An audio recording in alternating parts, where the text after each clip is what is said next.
ஜெய் ஸ்ரீ கிருஷ்ணா. எல்லோரையும் நான் அன்புடன் என்னோட இந்த வைஷ்ணவ சேனலில் வரவேற்கிறேன். நம்ம ஆத்மா பற்றி எல்லாம் பேசி கொண்டிருந்தோம். அமாவாசை பித்ருகள் தினம் என்பார்கள். என் தாயோ அமாவாசை என்றால் மிகவும் பயம்.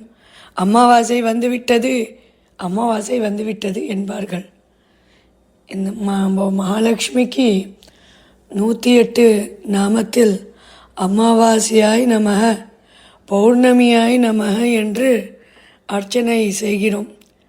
வெள்ளிக்கிழமை தவறாத என் தாய் மகாலட்சுமிக்கு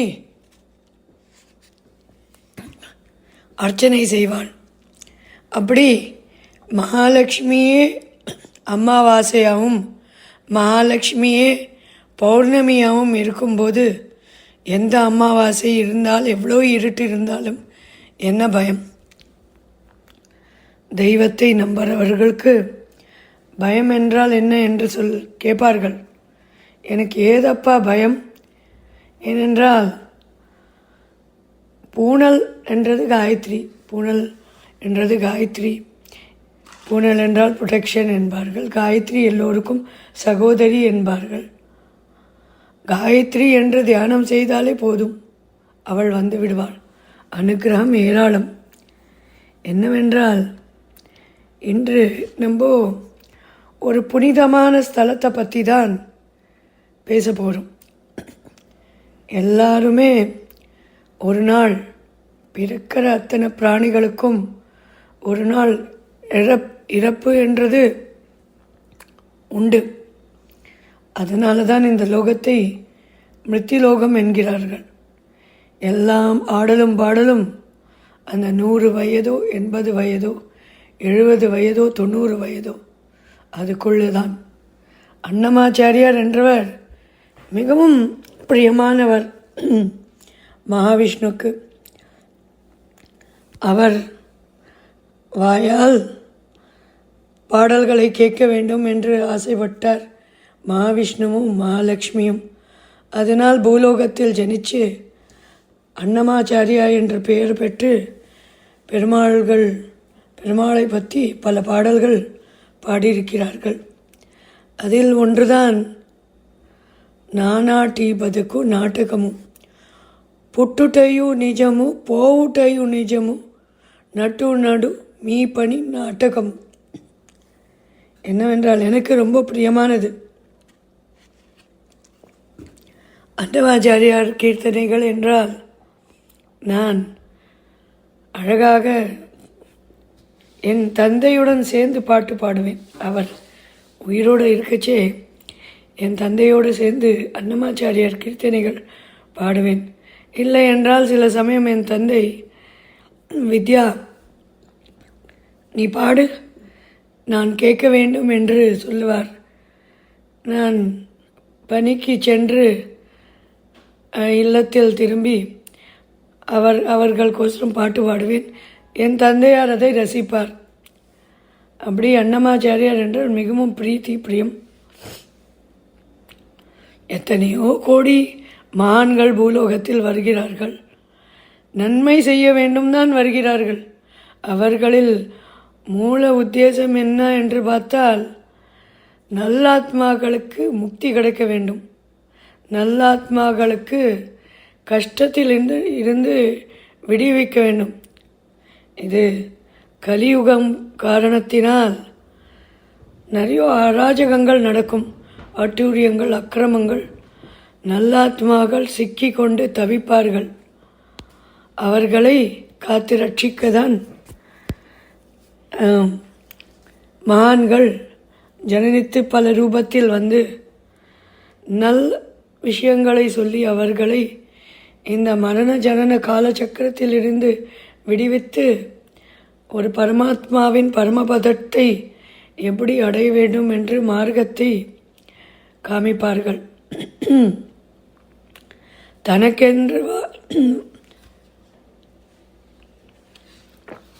தனக்கென்று வாழவில்லை ராமானுஜர். அவர் வாழ்ந்தது மற்றவாளுக்கென்று தான் வாழ்ந்தார். தனக்கு நன்மை என்றது ஒரு பாகம், எல்லோரும் நன்மைப்பட வேண்டும் என்று பெருந்தன்மையான ஒரு மனது. ஆஹா, எத்தனை தான் பெருந்தன்மை! தான் நரகத்துக்கு சென்றாலும் பரவாயில்லை, லோகக்ஷேமம்காக ஓம் நமோ நாராயணா என்ற மந்திரத்தை உலகத்துக்கு உச்சரித்தார் ராமானுஜர்.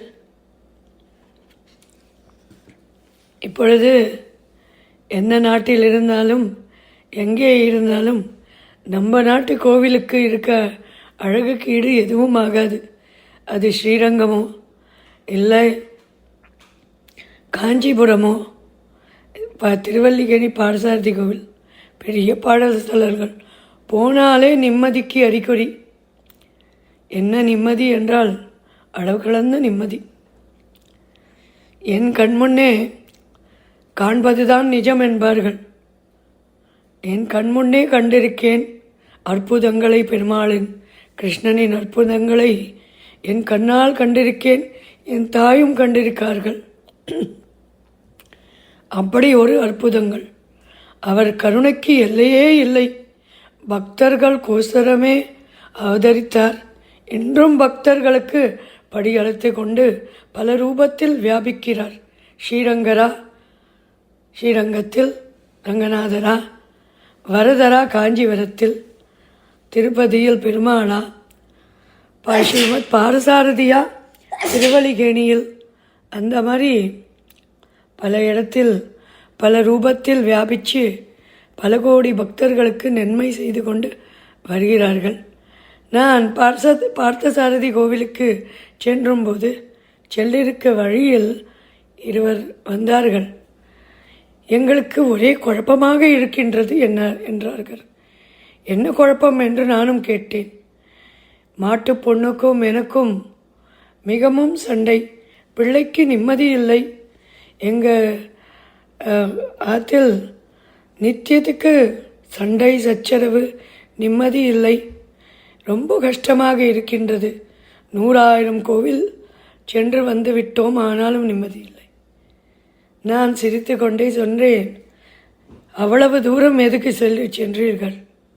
உங்கள் ஆத்து பக்கத்தில் ஸ்ரீ பார்த்தசாரதி நிற்கின்றார், அவரிடம் சொல்லி முறையிடுங்கள், எல்லாம் சரியாகிவிடும். என்ன சாத்தியமில்லை என் கிருஷ்ணருக்கு? விஸ்வரூபி அவர். உலகத்தில் அனைத்து அவதாரங்களும் அவர் அவதாரம்தான் என்று ஒரே விஸ்வரூபத்தில் அவர் நிரூபித்து விட்டார். இன்னும் என்ன இருக்கிறது? ஏன் காலதாமதம்? அவர் காலடியில் போய் சரணாகதி அழைச்சால் நடக்க முடியாதது காரியம் கூட நடந்துவிடும். என் பேச்சுக்கு முக்கியத்துவம் கொடுத்து என்னோட கோவிலுக்கு வந்தார்கள். அப்புறம் பல வாரம் வந்துவிட்டது. நானும் கோவில் போகாது இருக்க மாட்டேன். சனிக்கிழமை என்றால் பார்த்தசாரதி கோவிலில் தான் நான் இருப்பேன். என்னவென்றால் 4-5 சனிக்கிழமைக்கு பிறகு அவர்கள் வந்தார்கள் என்று என்னை ரொம்ப புகழினார்கள். என்னை பார்த்தவுடன் சந்தோஷம். நான் சொன்னேன், என்ன நான் ஒன்றும் உங்களுக்கு செய்யவில்லையே, ஏன் என்னை வீணாக புகழ்கிறீர்கள் என்று கேட்டேன். நீங்கள் சொல்லிதான் நான் பார்த்தசாரதி கோவிலுக்கு வந்தேன். வீட்டில் சண்டை சச்சரவு இல்லை, இந்த மாட்டு பொண்ணா என்று மாறிவிட்டால் பொண்ணோடு அதிகமாக அன்பு. எப்படி இந்த மாற்றம்? பார்த்தசாரதியால் தான். நடக்க முடியாததும் நடத்தி வைக்கிற சக்தி உள்ள மாபெரும் சக்தி. நம்பிக்கை ஒன்றுதான் காரணம். தெய்வம் என்றால் நம்பிக்கை வேண்டும், நம்பிக்கைதான் காரணம். நம்பிக்கை இல்லாதவர்களுக்கும் நம்பிக்கை வர வைப்பார் என் ஸ்ரீரங்கநாதர், என் பார்த்தசாரதி. கிருஷ்ணருக்கு அப்படி ஒரு மாபெரும் சக்தி அவர். இங்கே அமாவாசை நாள் அன்னைக்கு ரொம்ப விசேஷமான ஒரு ஸ்தலம் உண்டு. என்னவென்றால் சேஷம்பாடி என்ற பெயர். எங்கே இருக்கு? திப்பிராஜபுரம் என்ற இடத்தில் இன்று 1/2 கிலோமீட்டரில் இருக்கு. 8 கிலோமீட்டர் கும்பகோணத்தில் இருந்து. மாவிசேஷமான இடம் அது. சேஷம்பாடி நாகநாதர் கோவில் என்பார்கள். என்ன விசேஷம் என்றால் பித்ரு முக்தி ஸ்தலம். என்ன, நம்ம தாய் தந்தை நம்மளை பெத்தெடுத்து வளர்த்து ஆளாக்கினார்கள். அவர்களுக்கு நம்ம செய்யக்கூடியது என்ன கைங்கரியம் அந்த ஆத்மாவுக்கு முக்தி தர வேண்டும். இந்த கால சக்கரத்தில் இருந்து விடுபட்டு முக்தி பெருமாளின் பரமபதத்தை அடைய செய்ய வேண்டும். ஒரு புத்திரனின் முதல் கடமை தாய் தந்தை சொல்லை கேட்பதுதான். விசேஷமானது. ஸ்ரவணகுமாரன் என்று எல்லோருக்குமே தெரியும். தாய் தந்தைக்கு சேவை செய்தும்போது கிருஷ்ணர் அங்கே சென்றாராம். நான் தாய் தந்தைக்கு சேவை செய்கிறேன், சற்று நேரம் பொறும் என்று ஒரு செங்கலை தூக்கி வெள்ளை கடாசினாராம், வச்சாராம். அந்த செங்கல் மீது அவர் நின்று கொண்டு இன்னிக்கும் விட்டல் வாவா என்று அவருக்கு பெயர் காத்து கொண்டு இருந்து அந்த குழந்தைக்கு அவ்வளவு நன்மை செய்து முக்தி கொடுத்தார் அவர். அந்த மாதிரி தர்மத்திலும் சிறந்த தர்மம் தாய் தந்தைக்கு செய்வது தான். ஒரு மகனின் முதல் கடமை தாய் தந்தைக்கு செய்வது தான். அதுதான் புண்ணியத்திலேயும் மகாபெரும் புண்ணியம். அந்த மாதிரி என்னவென்றால் இந்த ஸ்தலம் மகா விசேஷப்பட்ட ஸ்தலம். சேஷம்பாடி என்று பெயர். 8 கிலோமீட்டர் அது கும்பகோணத்தில் இருந்து. பித்ருமுக்தி ஸ்தலம் என்பார்கள். நிறைய பேர் வந்து அங்கே பித்ருகளுக்கு முக்திக்கு இது பண்ணுவார்கள், ஹோமங்கள் பண்ணி அந்த ஆத்மாக்கு அந்த ஜனன மரண காலத்திலிருந்து விடுபட்டு பெருமாளின் பரமபதத்தை அடைய வேண்டும் என்று பூஜைகள் எல்லாம் செய்வார்கள். அங்கே என்ன என்றால் ரொம்ப விசேஷமானது ஆதிசேஷன். ஆதிசேஷன் என்றால் ஆதிசேஷன் பற்றி மகா விசேஷங்கள் உள்ளது. என்னவென்றால்